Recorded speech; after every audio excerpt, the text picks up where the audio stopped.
Hi, I'm Deb Harden with Clifford's Army Rescue, and I want to welcome you to For Your Information. And we have some special guests today.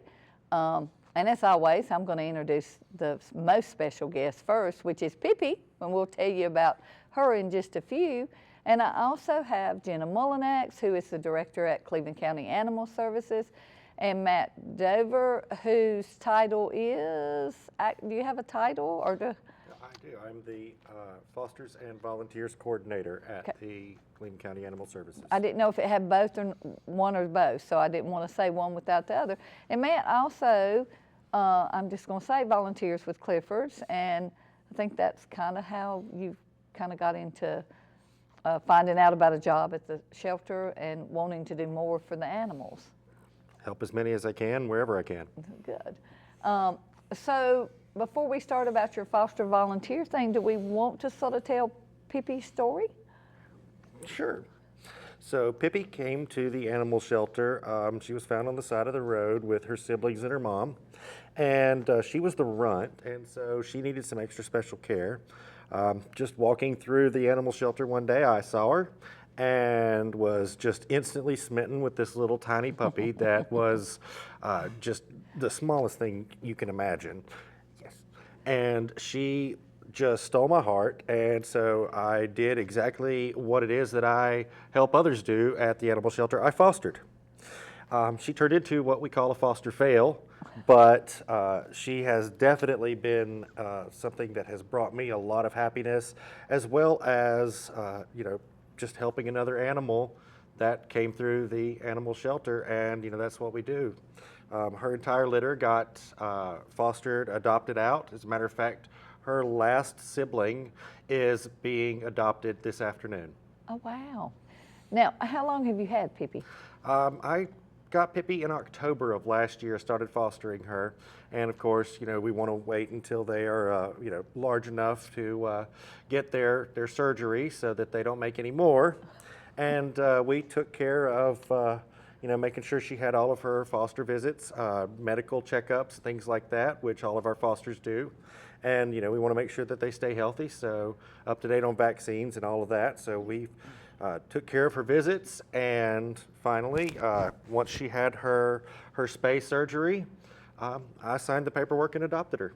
Yeah. Oh, that is such a good story. Now, do you know about what she weighed when she came into the shelter? Because I know she was tiny, I remember. I think she was just under 2 pounds. Yeah. Just under 2 pounds when she came in. Now I think she's right around 20. Yeah, and these were these just abandoned or, found? They were found along the side of the road, and a Good Samaritan called somebody who knew how to get into touch with Clifford's and the animal shelter, who got in touch with my boss Jenna, and was able to facilitate getting them in, getting them taken care of, and preventing them from having a very bad outcome. Yes, that's the thing. I think one thing that people need to take away from this, that a mom, and how many siblings did she have? 6. So 6 total, and 6 siblings that were mainly newborns, pretty much newborns, were dumped on the side of the road and would have probably be dead had it not been for the shelter taking them in and people stepping up to, well, of course, in the shelter taking them in, and Jenna, you can probably expand on this a little bit, is the medical care, because I'm sure they needed care when they came in. Right, and Pippi is an example of a long-term foster. So we brought the animals in, and right away we could tell that she was the smallest, what some would say, or what some would call the runt. And I would say she was probably half as big as the rest of them. They were tiny, but she was tinier, if that's possible. And so she needed a lot of supportive care to get her to thrive. And so, of course, when Matt saw it, he was like, I'll take her. And so I thought that was great that he took her home. I mean, she required pretty hourly feedings, like every so often. So this is a wonderful case of a foster example because we have animals like this all the time. Unfortunately, people do dump them on the side of the road, and they are neonates or very small puppies that need supportive care. And they just don't thrive in the shelter environment like the bigger dogs do with their immune systems and such. And so it's better for them to actually be raised in a home up until we can provide that surgery and get them spayed or neutered, and get them adopted to loving homes. So Matt facilitated that with us great. And I think in the interim, maybe he got attached Just a little bit. Just a bit. Just a little bit. This is a good example of a long-term foster fail. That how long did you have her, Matt? I got her. She had been in the shelter for maybe a week and a half, Right. and I took her home then, and that was at the beginning or middle of October, somewhere right in that neighborhood. And we always try to offer, and Matt can speak to this, we always try to offer the folks who do foster for us, like a long-term foster like this, we always offer them, if they want to adopt the animal, we're more than happy to adopt them, because this animal's been in their home and they've become attached. And of course, we're glad to facilitate that, but also we have short-term fosters. So if Matt, So it's not necessarily you could foster and bring the dog to get adopted, in other Right. words, or to adoption events, or however you. yeah. So I'll tell you, Deb, any time out of the shelter for a shelter dog is a good time. We have several different opportunities. We have the Dog Day Out that we're piloting that program. You can come and check a dog out. It's the same application as the foster. It's just a little more, we'd like to have a report card done of where you walked or what you did and how the dog did. And but it's an afternoon out or a day out, or if you decide that, hey, I want to take this dog out and you like the dog, you could even have a night out. But the end game for us, Deb, is that any time out of the shelter is good for a shelter animal. Because it gives it a chance to decompress and act like a normal dog, And more socialization and like you said, Enrichment. all the way around. And so that's something I didn't know, but that sounds like a great thing, because they get out of the shelter, they may go on a hike or a walk, and you learn something about the dog, Right. other than it just being, Right. quote, in a shelter environment. Right, because when you think about it, in a shelter, there's so many. I think yesterday we had 66 dogs in our general holding. So, I mean, that's not a normal environment for a dog. And to be able to be in that constantly every day is hard. So when you have one, especially our adults, and our adult dogs, and you come in and you take them out for an hour, will help us. And we do have a volunteer program that Matt runs for us too, that is very helpful. So any way that a member of the community wants to donate their time, we can use your time. You don't always have to donate money or things. You can donate time. So Yeah. And there's also, and I think about her needing that special care. We see a lot through the rescue, and I know y'all do too, because we've kind of helped some with some of those too. Even adult dogs that are so emaciated that need like feedings, 5 or 6 feedings, small feedings a day, that it's hard for a shelter to facilitate that. yes. So if you can find a foster that's willing to help, that gives that dog a much better chance of survival. It does. All the way around. And so, since you're a foster volunteer coordinator, you are starting to have some orientations, or is it more foster, or is it both of them together, or separate, or So we piloted our first volunteer orientation as a mass orientation. That was on Saturday, back on the 21st, and we were able to, show people around and show them, just what opportunities we have to to volunteer in the shelter as well as out in the community at large for things like events. And one of our big needs, which is our PetSmart cat adoptions, which is our partner PetSmart in Shelby. We really need people to help us just by being there to help us adopt out those cats that are there.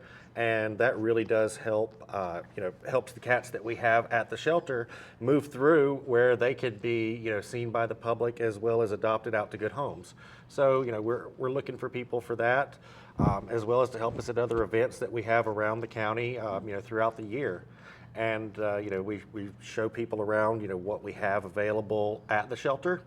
If you just want to walk a dog, if you want to help socialize some kittens or some cats, even if you want to do, non-animal, centered things such as help us with the laundry or even, just help us, fold towels. If you want to fold towels, you can fold towels. You can wash dishes if you want. You can do lots of things. Maybe you want to help volunteer some time to just come out and pick up sticks and trash off the side of the road. So you don't have to be an animal person You per don't se. have to, no. We want the whole whole. community to get involved, and not everybody is comfortable necessarily holding or being responsible right then and there for an animal, but just by helping us at the shelter or out in the community, you're helping the animals in one small way or another, but they add up to a big help. Yeah, and I had a friend that volunteered for us years ago, and they got over the fear, but it was really strange because they had dogs. They loved their dogs. They were very good with their dogs, but they didn't want to touch anybody. I mean, they were literally frightened of other people's dogs. So it was an experience, but that's the thing. They could like animals, but maybe, I'm not sure about, if I want to interact with the animal, but there's still things that can help, Absolutely. So, and I mean, people may go dishwashing, but that's important because their bowls have to be sterilized and everything done like that to keep everything like it should. So plenty of volunteer opportunities. Right. And y'all were open like 6 days a week, correct? Right. So we're open from 11 to 4, Monday through Friday, and on Saturday, 11 to 3. And we also can facilitate with enough planning group volunteer programs, or if you have a group, then you'd like to come and do a project. We have some opportunities there where we can facilitate that. There's something for everybody. If you have the time, we can use your talent and your skill. Yeah. So it's a great thing to be able to come out and, you see the transformation with Pippi here. She grew up, but we also, have animals, like you said, that have been emaciated or that are hurt that just need time to heal and just need that time to interact with a human companion. And more often than not, their fosters end up adopting them, but they've been with that animal and they've supported the animal, not just physically and feeding it and such, but also they bond with it, and it becomes hard for them to let it go, so they end up adopting it. But we have something for anybody. If you have time, we have something for you to do. Yeah. And so the thing at PetSmart with the cats, and I got to watch my time for my break, but anyway, one more question and you might want to think on it. We'll take a break and come back. So you said they could help with adoptions. I'm just curious because I know there's places for the cats to be. So do they help with cleaning, feeding, and everything, or just adoptions? And you think about that a minute, and we will come right back with the second half of For Your Information.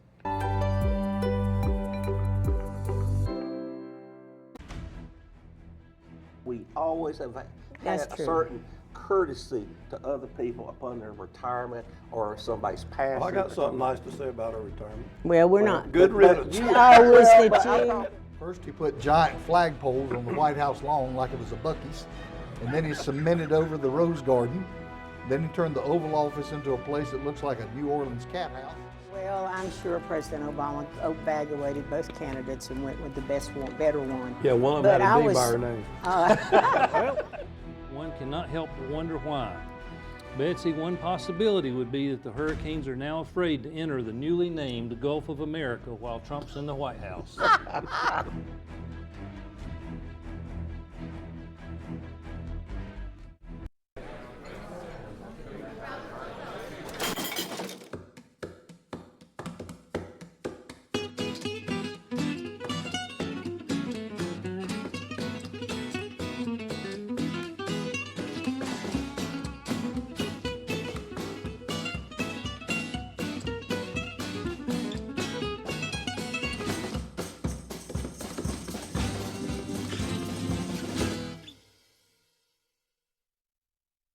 Tune in to Senior Moments here on C19 TV. I am Jackie Sibley Newton with Terabella Assisted Living. Whether you are a senior planning for your own future or helping someone make decisions, Senior Moments has got information to share. We talk about the wealth of services, activities, and healthy living options available to you here in our area. That's Senior Moments on C19 and also on C19.tv.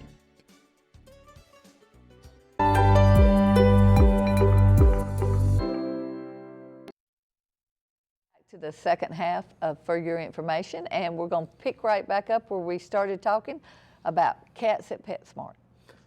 Yes, so for people who want to help us over with the PetSmart cat adoptions, those folks would, a day in the life course sort of would be, come in, make sure that, we're cleaning our kennels, where the cats are located, making sure that their area is nice, clean, and sanitized for the day, and really interacting with them, showing them some attention and, helping to enrich them so that they, still get that human touch. And they can learn their personalities when they do something like that. Those cats are going to be over there for the people to come to see them in the window. But if there's somebody there who knows more about them, who can describe, hey, this cat's more energetic, or this one likes head rubs, or this one is more of a let me kind of come to you kind of cat, then we were looking for matchmakers, people who want to really give those cats the best possible home by helping to match them to the right kind of homes. So that's working with our PetSmart partners. They're at the store. They're great, and they'll help out any way they can. It's just we need folks over there because the longer that we have people available to help adopt those animals out, the more we can serve the community by bringing in those cats from the community that are unwanted, unloved, dumped, or otherwise. Yeah. And we want to give every cat an opportunity to find its right home.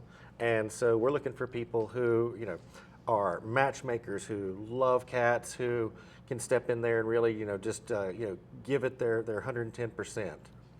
And so that's definitely something that we'd like to really get some folks interested in. It's very rewarding, especially when you see that cat go home and you see the look on the faces of the people who are taking home their forever cat. It's just wonderful.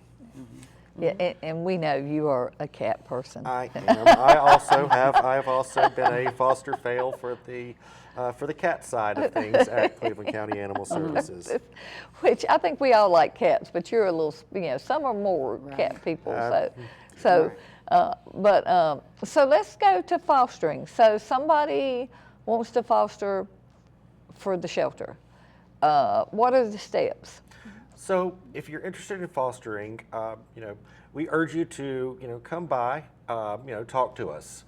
We're looking for people who have different skill sets, people who may be interested in neonatal, bottle baby kittens and puppies, who can take moms and their litters, and give them a nice, safe place in which they can, raise their litters and wean them safely.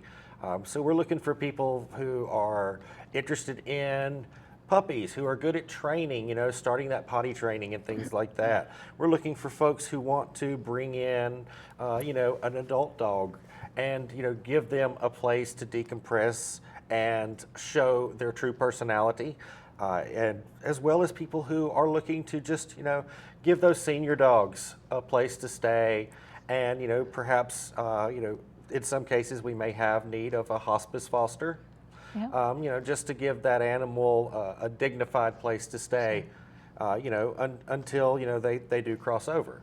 So there are all sorts of needs for our fosters. And, as Jenna was saying earlier, we have the Doggy Day Out program so that those dogs can just get out and have a good time. And, we can find out more about how they are outside of the shelter, how they interact with other people and, just out in the public and things like that. So we want to really give these animals the best shot. And fostering helps them because, one, that dog gets out of the shelter. Two, that gives us room at the shelter to help more animals from the community. And three, it helps us match make much better when we know more about our animals, more about how they are interacting and their personality types, just the same as the cats, even our dogs as well. We want to make sure that we know so we can provide them with the best possible match for a forever home. Yeah.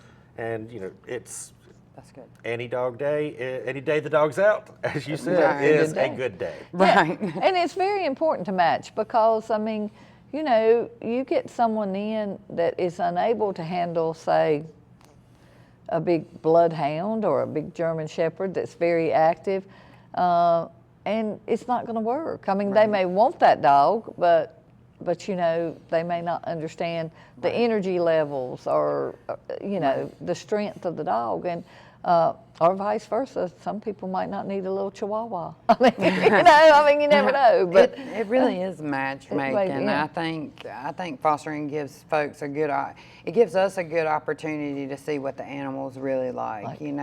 Like what is this dog?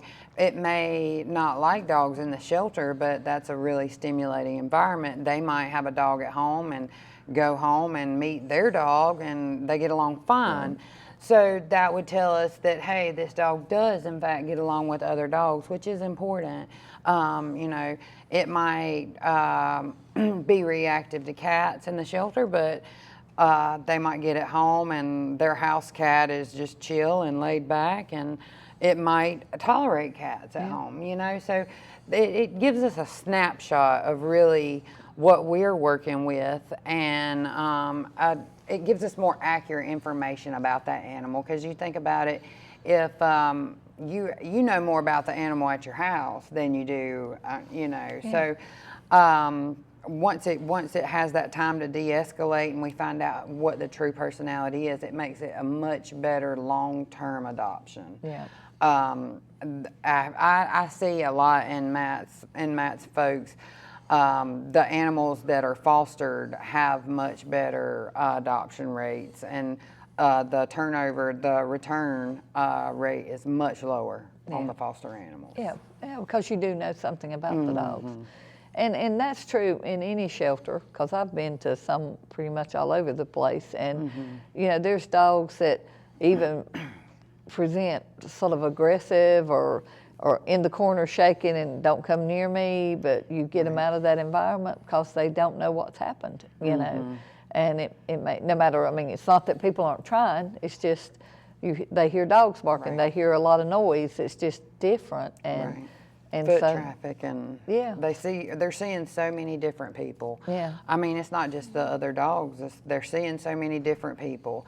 The cleaning that we do is quite rigorous, so Yeah. we're cleaning twice a day, every day. They're seeing that, and most people don't hose down kennels at the house, like we do. We bring out the hose and we sanitize them. So, they're not used to that. That's not normal behavior, home behavior. Yeah. So at home, it'll give us another thing that it tells us is, are they housebroken? And Matt brought that up. If you're interested in behavior and training and things like that, hey, come try your luck with some of our dogs. Yeah. Yeah. We have many that just need to get out of the shelter. So if you have knowledge, skills, and abilities pertaining to training or teaching a dog, just helping us housebreak them. That is a big deal, housebreaking dogs, because that, I mean, you know, they have better manners. And their What can I say? adoptability chances go much higher when Right. we could say this animal is housebroken. you Yeah. know, Yeah, Or exactly. this animal is crate trained. You know, Trained if we her. have people out there who are good with crate training and things Mm-hmm. like that, those are things that we need to help our dogs find their forever homes Exactly. a lot easier. Is when you take a lot of that stress off of the adopting family. You know, that they know that the dog that they're getting is housebroken and crate trained already, and maybe knows some, you know, just some basic commands. commands. That's gonna certainly help their chances of getting adopted over just, oh, it's cute with, you know, four paws and a tail. Yeah, Right. yeah, it does. You know, I think people do look for that, and like you said, I think the more they get out, the better chances they'll have, because the more you know about them. And the sad part of it is how many are truly dumped on the side of the road or wherever. And you said how many dogs you have at the shelter now? We had Roughly? 66 yesterday, Okay. and 18 cats, but you know, that changes daily. With us we're open municipal shelter, so we're open intake, and I mean, we try to manage the intake from our owner surrender side, but from the field, stray animals, we take. I mean, one day we might not take any, the next day we might take 10. Yeah. You know, or a mama and puppies and 3 adults, or so you never know. It comes in waves, but with kitten season coming up, we surely are trying to prepare for that with Matt's foster program, because we know we'll get neonates with and without the mother. Yeah. You know, and puppies with and without the mother. So if you have space in your home, if you have knowledge, if you've done it before, if you've never done it and you'd like to try to do it, we'll facilitate it. We will provide the supplies that you need. We will try to coach you through it. You know, it's a team effort. Now, and how often do you have an orientation? Where I'm assuming this is like a group orientation. Yeah, so we're planning to have those once a month. Okay. So we just had our inaugural, and then we will be holding them monthly. And we urge folks to, you know, to keep in the know. Follow us on Facebook. We put out a lot of good information on Facebook, and you can find out when our next mass volunteer orientation will be. Typically, we're going to be holding those on Saturdays. To allow people to you know, make it a little bit easier for their schedules. In the mornings, they typically run about an hour. Just depends on you know, the amount of questions that people may have about things. But we're looking to do those you know, once a month. And we urge anybody who's interested to go to our website, which is www.clevelandcountypets.org. And just check the volunteer section there. There you can fill out your volunteer interest form and go ahead and have that done before you even come to one of our orientations.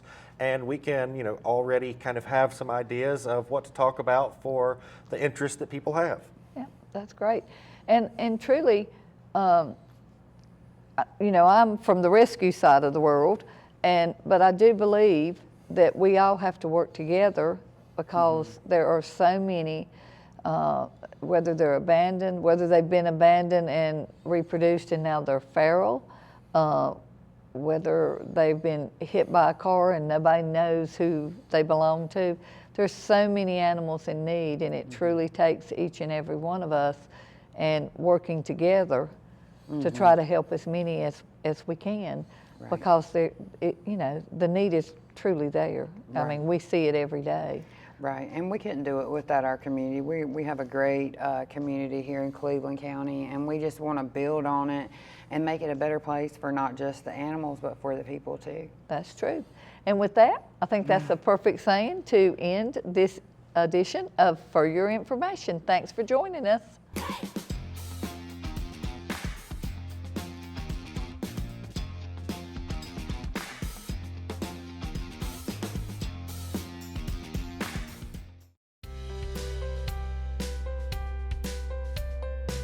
Hi, I'm Amy Doolin, Dean of Workforce Development at Cleveland Community College.